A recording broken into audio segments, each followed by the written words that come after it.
iPhone 16 versus iPhone 15 Pro. A comprehensive comparison of two smartphones' innovations. The iPhone 16 has just been released, and I know many of you are wondering whether it's better to go for the current year's normal model or the previous year's Pro model. I totally get it.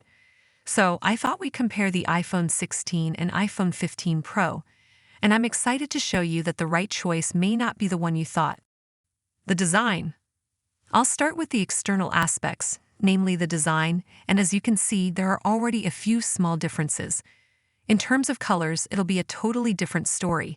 You'll find barely 4 colors on the 15 Pro range, while the 16 iPhones have a few more colors to choose from.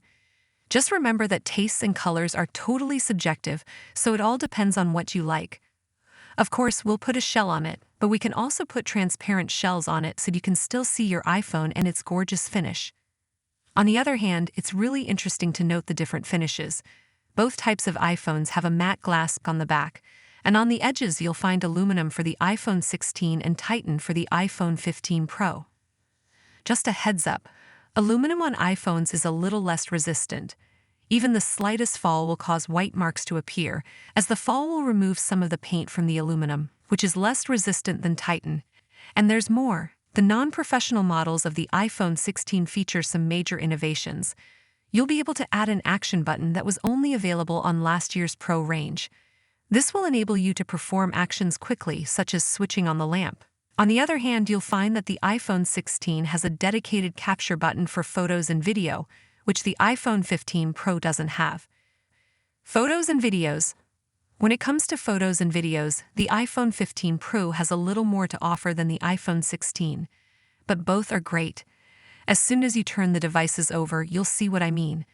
The iPhone 16 is simply equipped with 2 lenses, including a classic wide-angle lens combined with an ultra-wide-angle lens that has been upgraded this year to a 48-megapixel ultra-wide-angle lens. The iPhone 15 Pro, on the other hand, has a classic wide-angle lens and an ultra-wide-angle lens with 12-megapixel and an x3 zoom, which is pretty cool.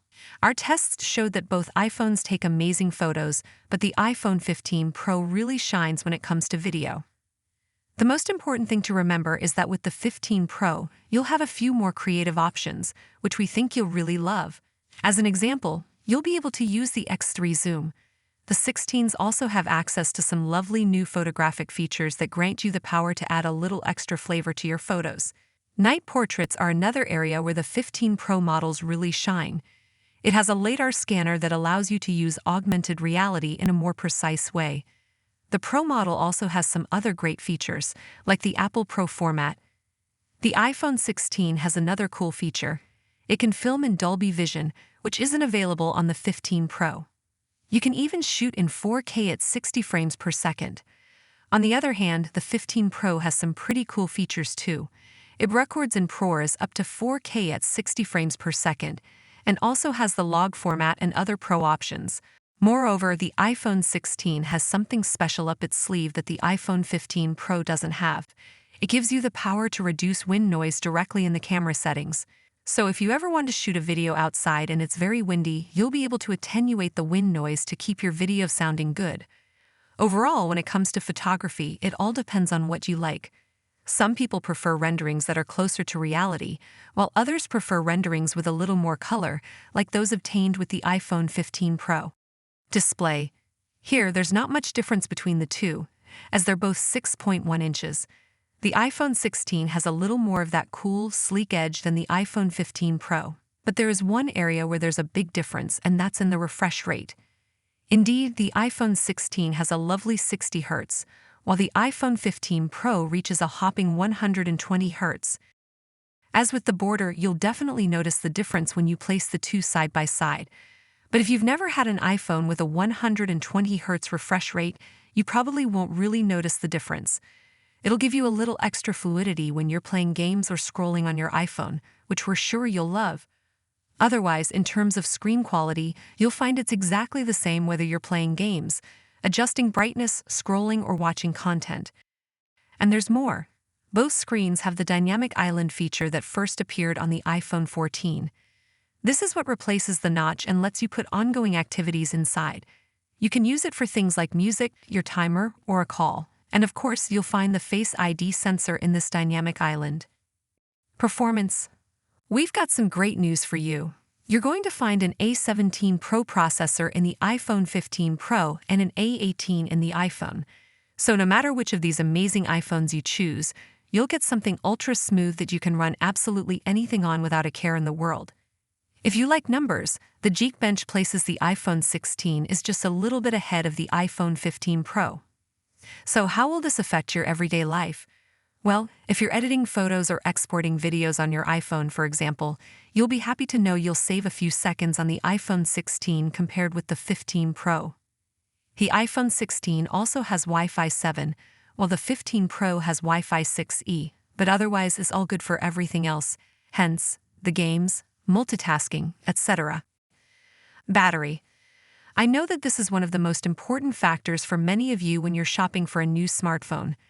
With the iPhone 16 or the iPhone 15 Pro, you can rest assured that you'll have a reliable battery that will last you a long time.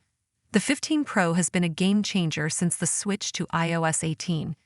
You'll end your days with between 10% and 15% max battery, which is slightly better with the iPhone 16. Indeed, the 15 Pro comes with a 3274 mAh battery capacity, while we have 3561 mAh on the iPhone 16. And guess what? Both are MagSafe compatible and charge via USB-C. But the 16 has the faster MagSafe charging up to 25 watt. Pricing. Since we are moving to the end of this video, I just wanted to give you a quick update on pricing.